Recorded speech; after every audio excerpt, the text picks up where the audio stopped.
man! Asa may mas hadlo ko ang matas bagyo o ang matas asawa? Matas asawa yun, sir. Ano man?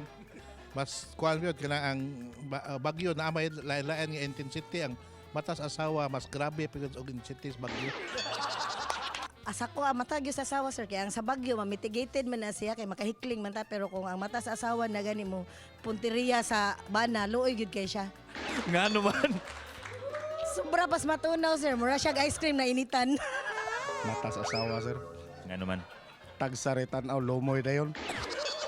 Matas asawa, sir. Kay, Tabla pa gibagyo. Mata sa asawa, sir.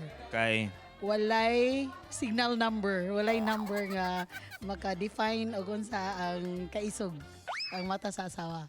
Murag mata sa asawa, sir. nga naman. Murag kanang kumubagyo, sir, makatapad ba man ta, pero asawa na gani mangisog, murag di na ta katapad, sir. Murag mata gyud sa asawa, sir. Nga ano? Kay mata sa asawa mura nagliser, makatunaw gyud basig way init. Mas kuyaw yun ang mata sa asawa. Kaya mura man tagkandila, matunaw, inigtutok niya. Na kuyaw po kayo, kaya sigas mata, gawas na sa kulambo. Mata gid sa asawa, sir.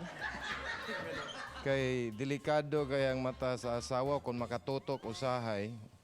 Kung dili ka hubuan pinagi lang sa mata. Delikado pud nga mabiyaan ka sa travel mo, sir. Mata sa asawa, sir. Kay, Mas makalihay pa tas mata sa Bagyo kaysa mata sa asawa. Igo gyud ka. Murag mata sa asawa, sir. Kay ang bagyo kung mo hangin, mga wag tamang atop, pero kung mata sa asawa, sir, olbo kas pa, apil kas pa, sir. Oh, wag tangong buhok. Ano tabo, sir. Saman!